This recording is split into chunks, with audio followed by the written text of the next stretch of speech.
हमारे मोहल्ले का मौलवी रोजाना नमाज के बाद हमारे घर लाजमी आता। जिस दिन मौलवी साहब हमारे घर ना आते तो उस दिन मेरी बीवी मौलवी साहब के घर चली जाती, और अगर मैं ना जाने देता तो मेरी बीवी जमीन पर लेट जाती और उसे दौरे पड़ने लगते। वो कहती, तुम अभी के अभी मुझे तलाक दे दो, मैंने तुम्हारे साथ नहीं रहना। मैं अपना सर पकड़कर बैठ जाता और बीवी को जाने की इजाजत दे देता। एक दिन मौलवी घर ना आया तो मेरी बीवी मौलवी के घर चली गई। उस दिन मैं अपनी बीवी का पीछा करते हुए मौलवी के घर जा पहुंचा। वहां जाकर देखा तो मेरे पैरों तले से जमीन ही निकल गई। मेरी बीवी और मौलवी साहब दोनों मिलकर दुकान से घर लौटते ही मेरी नजर मौलवी साहब पर पड़ी तो मैं हैरान रह गया। रोज रोज मौलवी साहब का नमाजे जोहर के बाद भरी दोपहर में हमारे घर चले आना मुझे कुछ अजीब लगता था, और आज भी गाहक न होने की वजह से मैं दुकान वक्त से पहले ही बंद करके घर लौट आया था। सब लोग अपने अपने घरों में थे। जैसे ही मैं घर में दाखिल हुआ तो हैरान रह गया कि मौलवी साहब और मेरी बीवी बैठे बातें कर रहे थे, और मुझे देखते ही वो दोनों खामोश हो गए थे।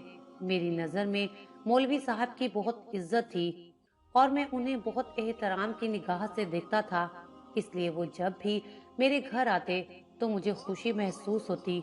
लेकिन इस तरह मेरी गैर मौजूदगी में जब वो मेरे घर आते तो मुझे हैरानगी होती कि भला मौलवी साहब को ऐसा कौन सा काम है मेरी बीवी के साथ जो मेरे पीछे ही चले आते हैं। मुझे देखकर मौलवी साहब ने खुद ही सलाम किया और जाने के लिए उठ खड़े हो गए। मैंने अपनी बीवी से कहा कि गर्मी बहुत है, मौलवी साहब को कोई शरबत वगैरह पिला दो। इतने में मौलवी साहब ने कहा कि वो शरबत पी चुके हैं, उन्हें यहाँ आए काफी देर हो गई है और अब उन्हें जाना है। ये कहकर वो चले गए और मैं हैरत से उन्हें जाते देखता रहा। ना जाने वो कितनी देर से आए बैठे थे कि शरबत भी पी चुके थे। मैंने अपनी बीवी शुमाइला से पूछा कि खैरियत तो है, जो मौलवी साहब इतनी दोपहर में आए थे। उसने कहा कि बस वैसे ही खैर खैरियत के लिए आ जाते हैं। अपनी बीवी से कहीं ज्यादा मुझे मस्जिद के इमाम साहब पर भरोसा था, इसलिए मैंने इस बात पर ज्यादा बहस ना की थी, वरना अगर कोई और होता तो मैं बहुत बुरी तरह से पेश आता। मुझे अपनी बीवी का कहीं आना जाना और किसी से इस तरह मिलना जुलना पसंद नहीं था। मैं एक ऐसे घराने से ताल्लुक रखता था जहां औरत सिर्फ चार दीवारी के अंदर कामकाज के लिए मौजूद रहती है और बाहर की दुनिया से उसका कोई ताल्लुक नहीं होता। मेरी तरफ से भी शुमाइला को कहीं आने जाने की इजाजत नहीं थी और ना ही किसी से ताल्लुक बनाने की, यहाँ तक कि वो यहाँ आस पड़ोस में भी नहीं जा सकती थी। एक दिन मैंने बहुत अदब से मस्जिद के इमाम साहिब को अपने घर चाय पर मदऊ किया तो इत्तफाक से वो मेरे घर तशरीफ ले आए और यूं उनकी मुलाकात शुमाइला से हुई थी। उसके बाद अक्सर ही वो हमारे घर आ जाते। जब भी कभी मस्जिद से वो मेरे साथ बाहर निकलते तो खुद ही मेरे घर चले आते। मुझे ये भी सोचकर खुशी महसूस होती कि मौलवी साहब के नए कदम हमारे घर में पड़ने से जरूर बरकत होगी। लेकिन आहिस्ता आहिस्ता ये सिलसिला बढ़ता चला गया और मौलवी साहब रोज आने लगे, और अब तो वो मेरी गैर मौजूदगी में भी तशरीफ ले आते थे। मेरी बीवी शुमाइला एक बहुत हसीन औरत थी। उसका ताल्लुक एक पठान कबीले से था और वो बिल्कुल पठानों की तरह गोरी चिट्टी लंबी चौड़ी थी। जो भी उसे देखता तो उसकी खूबसूरती की तारीफ जरूर करता। इसलिए मैं शुमाइला को किसी के सामने जाने की भी इजाजत नहीं देता था, क्योंकि मुझे ये खौफ महसूस होता था कि कहीं वो मुझे छोड़कर किसी और के साथ ना चली जाए। मेरी तरफ से शुमाइला को छत पर जाने की भी इजाजत नहीं थी। हमारी गली के कोने पर औबाश नौजवान खड़े रहते थे और हमारी छत से गली का कोना साफ नजर आता था।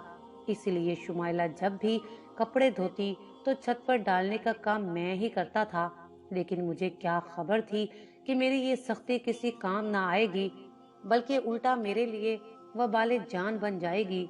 एक दिन शुमाइला ने पुलाव बनाया तो मौलवी साहब के लिए एक प्लेट अलहदा से निकाल कर रख दी और मुझसे कहने लगी कि दुकान पर जाते हुए ये प्लेट मौलवी साहब को दे जाना।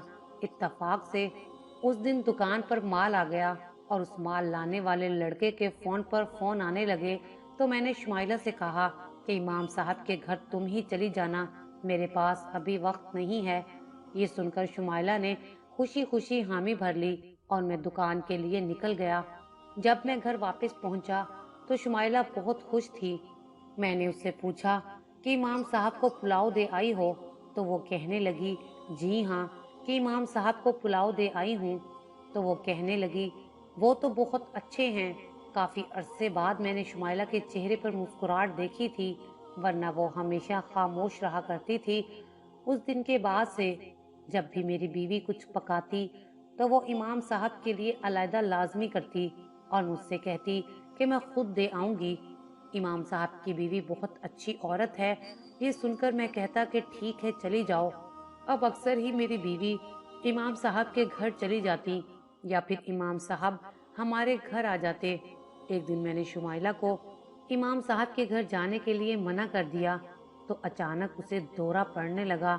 मैं खाना खाने बैठा ही था कि बावर्ची खाने से शुमाइला की अजीबो गरीब आवाजें आने लगी और जब मैंने जाकर देखा तो वो रो रही थी और उसके बाद वो मुस्तकिल रोते ही जा रही थी। रोते रोते उसने एक ऐसी बात कह दी कि जिसे सुनकर मैं अपना सर पकड़कर बैठ गया। वो बोली, मैं मौलवी साहब के घर जरूर जाऊंगी। अगर आप मुझ पर एतबार नहीं करते तो बेशक मुझे तलाक दे दें। उसके बाद तो उसे दौरे पड़ना शुरू हो गए थे, यहाँ तक कि मेरे लिए उसे संभालना मुश्किल हो गया था। मैंने परेशान होकर इमाम साहब को बुलाया तो इमाम साहब ने मुझे कमरे से बाहर जाने को कहा और कुछ देर उसके साथ वक्त गुजारा और जाते वक्त मुझे कहा कि शुमाइला अब ठीक है, तुम फिक्र ना करो। जब मैं कमरे में गया तो शुमाइला पुरसकून से बैठी थी। मैं हैरान था कि इमाम साहब ने ऐसा क्या किया है जो शुमाइला बिल्कुल ठीक हो गई है, जबकि मैं पिछले 1 घंटे से उसे चुप करवाने की कोशिश कर रहा था, लेकिन वो तो एक साथ जोर जोर से रोती जा रही थी। मैंने उससे कुछ पूछना चाहा, लेकिन फिर कुछ सोचकर खामोश हो गया। 2-3 दिन इमाम साहब बाकायदगी से हमारे घर आते रहे और फिर जब एक दिन इमाम साहब ना आए और शुमाइला खाना लेकर उनके घर जाने लगी तो मैंने दोबारा से इनकार कर दिया। मैं देखना चाहता था कि आज शुमाइला का रद्द अमल क्या होगा और मेरी उम्मीद के मुताबिक उसे दोबारा से वही रोने का दौरा पड़ गया और वो फिर से सिसक सिसक कर रो रही थी और मुझसे तलाक मांग रही थी। मैंने गुस्से में उसके चेहरे पर एक थप्पड़ मार दिया, लेकिन फिर भी वो चुप नहीं हुई। मैं तंग आकर दोबारा इमाम साहब को बुला लाया। इमाम साहब एक बार फिर शुमाइला के साथ कमरे में थे और मैं कमरे से बाहर टहल रहा था। ना जाने क्या चक्कर चल रहा था जिससे मैं बिल्कुल अनजान था। इमाम साहब जा चुके थे और मैं अपनी बीवी को शक भरी निगाहों से देख रहा था। इन दोनों के दरमियान जो चल रहा था वो मुझे समझ आ रहा था, लेकिन मैं इमाम साहब जैसी शख्सियत पर बगैर सबूत के इल्जाम नहीं धर सकता था, क्योंकि मोहल्ले में इमाम साहब का एक मकाम था। हर कोई उनका अकीदतमंद था। 2-4 दिन बाद फिर मुझे किसी काम से जाना पड़ गया तो मैंने देखा कि शुमाइला मौलवी साहब के घर की तरफ जा रही है। मेरे दिल में शुमाइला के लिए शक आ चुका था, बल्कि मुझे यकीन था कि ये दोनों मिलकर मेरे साथ धोखा कर रहे हैं। मैंने खामोशी से शुमाइला का पीछा करना शुरू कर दिया और जब वो मौलवी साहब के घर में दाखिल हुई तो मैं भी इधर उधर देखने के बाद उनके घर की छोटी सी दीवार फलांग अंदर दाखिल हो गया। वो दोनों एक छोटे से कमरे में मौजूद थे। मैं कमरे की खिड़की से झांक कर अंदर का मंजर देख रहा था और ये देखकर मेरे कदमों तले से जमीन निकल गई कि शुमाइला तो इमाम साहब के साथ वो सब बातें कर रही थी जिनका मैं तसव्वुर भी नहीं कर सकता था। शुमाइला के अल्फाज मेरे लिए ऐसे थे जैसे किसी ने मेरे कानों में पिघला हुआ सीसा डाल दिया हो। वो मेरी इज्जत को तार तार कर चुकी थी। मुझे ऐसा महसूस हो रहा था कि जैसे मैं किसी को मुंह दिखाने के लायक भी नहीं रहा। मेरी और शुमाइला की शादी आज से 8 साल कबल हुई थी। मैं शुमाइला के अब्बा की दुकान पर काम करता था। शुमाइला अक्सर दोपहर का खाना लेकर दुकान पर आती थी। मैं जब भी उसे देखता तो मेरा दिल धड़कना भूल जाता।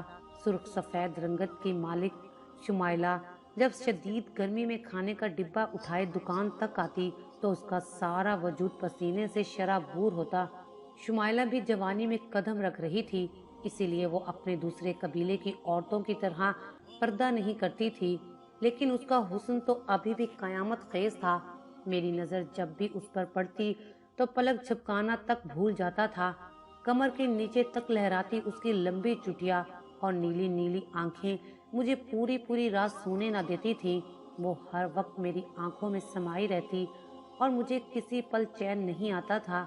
लेकिन मैं जानता था कि शुमाइला मेरा एक ख्वाब है जिसे मैं कभी हासिल नहीं कर पाऊंगा।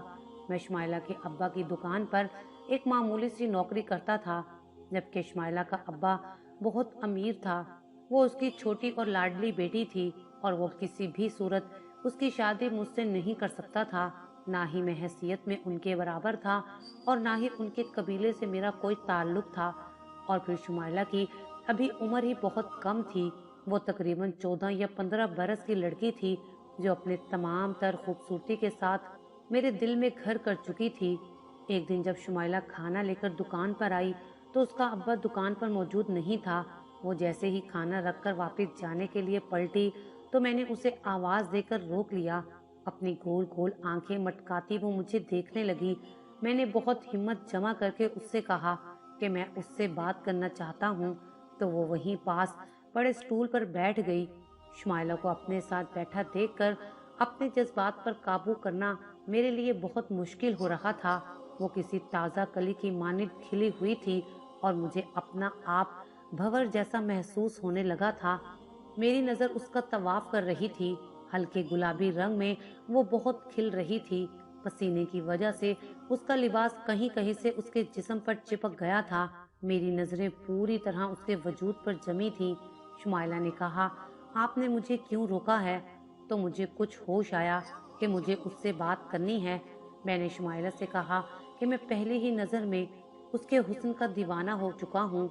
मैं आंखें बंद करता हूँ तो मुझे उसी का चेहरा नजर आता है। ये सुनकर शुमाइला हंसते हुए कहने लगी कि ये जुमला तो उसने आज तक बहुत दफा सुना है। उसकी बात सुनकर मैं हैरान रह गया कि कोई और भी है जो इसकी मोहब्बत में गिरफ्तार है। मैंने आगे बढ़कर शुमाइला का हाथ पकड़ लिया और कहा कि जितनी मोहब्बत मैं तुमसे करता हूँ शायद ही कोई इतनी मोहब्बत तुम्हें दे पाएगा। शुमाइला ने घबराकर जल्दी से अपना हाथ मेरे हाथ से छुड़वा लिया और कहने लगी कि अगर अब्बा आ गया तो तुम्हें अभी और इसी वक्त मार देगा। मैंने उसे कहा कि मैं तुमसे इतनी मोहब्बत करता हूँ कि मेरे लिए तुम्हारी मोहब्बत में मरना भी अब कोई बड़ी बात नहीं रही। मेरी बात सुनकर तो वो हैरत से मुझे देखने लगी और फिर जाने के लिए उठ खड़ी हुई। तो मैंने उसे आवाज देकर कहा कि मैं तुम्हारे जवाब का मुंतजिर रहूंगा। अगले दिन भी शुमाइला जब खाना लेकर दुकान पर आई तो उसका अब्बा मौजूद नहीं था। वो एक दूसरे इलाके में नई दुकान खोल रहा था और वो ज्यादातर उसी सिलसिले में मसरूफ था। क्योंकि मैं शुमाइला के अब्बा के पास बहुत पुराना मुलाजिम था, इसीलिए वो मेरे भरोसे से दुकान छोड़कर चला जाता था। लेकिन वो इस बात से बेखबर था कि मेरी नज़र उसकी दुकान पर नहीं बल्कि उसकी बेटी पर है। शुमाइला खाना रखकर पलटी तो मुझे देखकर मुस्कुराने लगी। उसकी मुस्कुराहट ने मुझे मजीद हौसला दिया और मैंने उसे बैठने का इशारा किया और वो फौरन ही मेरे सामने बैठ गई। अभी वो जिस उम्र में थी, इस उम्र की लड़कियों के लिए अपनी तारीफें सुनना और एक मर्द को अपने लिए बेचैन देखना एक खूबसूरत एहसास था। मैं उसके चेहरे पर आने वाले तासुरात देखकर उसके दिल का हाल जान गया था। मैंने अपने जुमलों के जरिए उसके दिल में अपनी जगह बनाना शुरू कर दी। मैं उसके हुस्न के कसीदे पढ़ता और वो बैठकर सुनती रहती। बहाने बहाने से मैं अक्सर उसका हाथ पकड़ लेता। पहले तो वो हाथ छुड़वा लिया करती थी, लेकिन अब वो हाथ छुड़वाने की बजाय शर्मा जाती। जिस वक्त शुमाइला खाना लेकर आती उस वक्त गाहक न होने के बराबर होते। शुमाइला की मुस्कुराहट और शर्माहट ने मुझे इतना हौसला दिया था कि मैं अब बहाने बहाने से अपने जज्बात को तस्कीन पहुंचाने लगता। शुरू शुरू में तो शुमाइला कुछ घबराती थी, लेकिन मैंने उसे अपनी मोहब्बत पर इतना एतबार दिलवा दिया था कि आहिस्ता आहिस्ता वो भी मुझ पर अपने जज्बात अयां करने लगी। उसे भी मुझसे मोहब्बत हो गई थी। एक दिन मैंने जज्बात के हाथों मजबूर होकर शुमाइला से कहा कि कब तक हम इस तरह आधी अधूरी मुलाकात करते रहेंगे।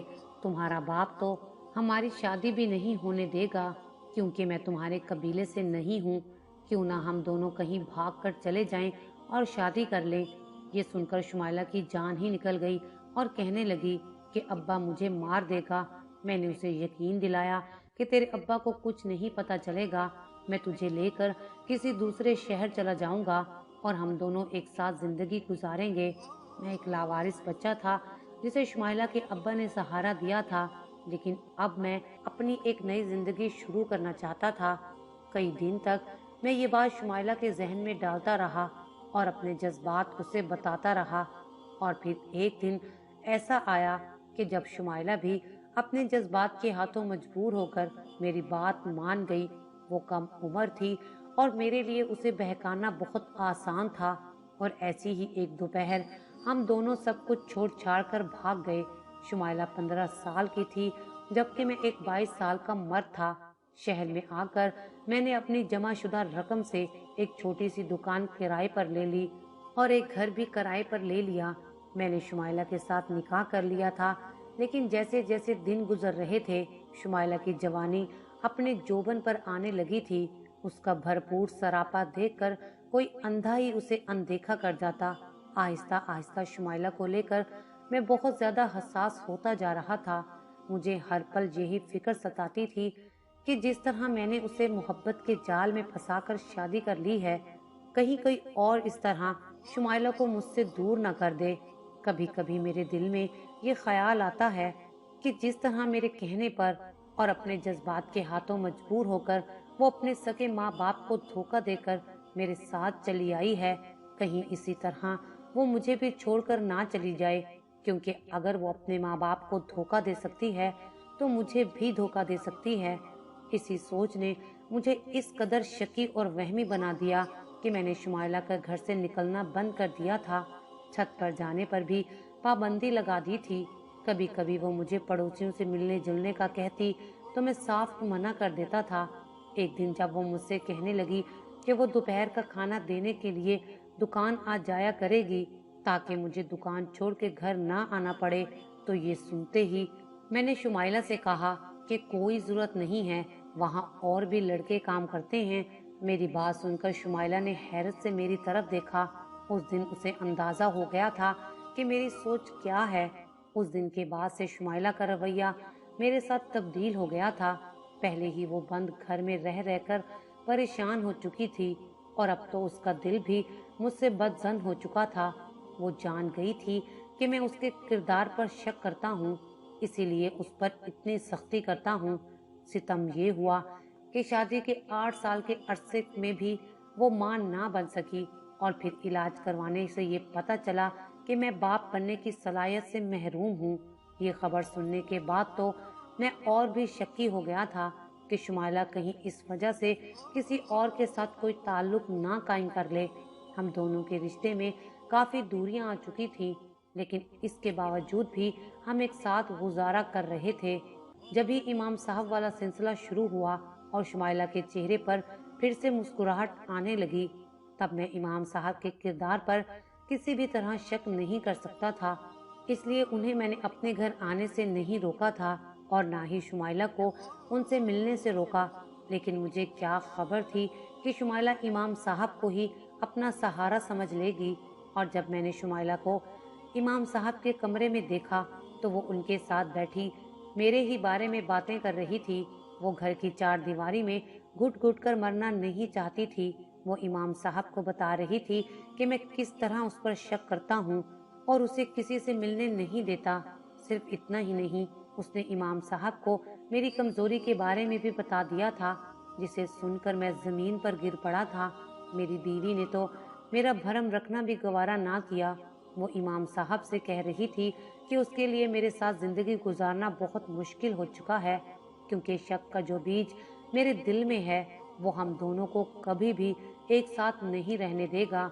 वो इमाम साहब को बता रही थी, जब भी मैं उस पर शक करता हूँ तो उसे अपनी किस्मत पर बहुत रोना आता है कि कैसे उसने एक आदमी के पीछे अपने माँ बाप को छोड़ दिया और वो आदमी आज उसे चैन से जीने भी नहीं दे रहा। वो मुझसे इतना तंग आ चुकी थी कि अब मुझसे तलाक लेना चाहती थी। लेकिन इमाम साहब की बातें उसे नई जिंदगी देती हैं और उसे दोबारा से अल्लाह ताला पर भरोसा होने लगता है, जिसकी वजह से वो ठीक हो जाती है। इमाम साहब शुमाइला को समझा रहे थे कि जब इंसान का ईमान अल्लाह पर कमजोर होता है तो उसे इसी तरह के दौरे पड़ते हैं जिसमें उसे कुछ भी समझ नहीं आता और वो सिर्फ रोता रहता है। अगर तुम अल्लाह के बताए हुए रास्ते पर चलती तो कभी इस तरह से एक अनजान मर्द से भागकर शादी ना करती। दरअसल तुम्हें अपने माँ बाप को छोड़ने का गम है जो तुम्हें अंदर ही अंदर खाए जा रहा है। इमाम साहब की बातें सुनकर शुमाइला ने सर उठाकर उनकी तरफ देखा तो उससे कहने लगे कि एक दफा अपने माँ बाप से जाकर मिल लो और उनसे माफी मांग लो ताकि तुम्हारे बेचैन दिल को करार आ जाए और तुम्हें इस तरह के दौरे दोबारा ना पड़े। इमाम साहब शुमाइला से कह रहे थे कि वो मुझसे इस बारे में बात करेंगे और फिर जल्दी सब कुछ ठीक हो जाएगा। इमाम साहब की बीवी शुमाइला के लिए शरबत बनाकर लाई थी और वो तीनों साथ बैठे शरबत पीने लगे। मैं जिस तरह से इमाम साहब के घर में दाखिल हुआ था उसी तरह से वापस लौट गया। मेरे शक और वहम ने शुमाइला को इस हाल तक पहुंचा दिया था कि उसे अपने दिल की बात बयान करने के लिए एक सहारे की जरूरत पेश आने लगी थी और उसने इमाम साहब को अपना सहारा बना लिया था। इमाम साहब वाकई ही एक नेक बंदे थे जो उसे सीधा रास्ता दिखा रहे थे।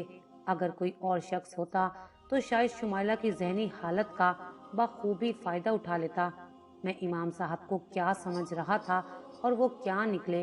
वो तो मेरे मोहसिन थे जो शुमाइला को सही बात समझा रहे थे। मैं घर वापस आकर सूटकेस में सामान बांधने लगा।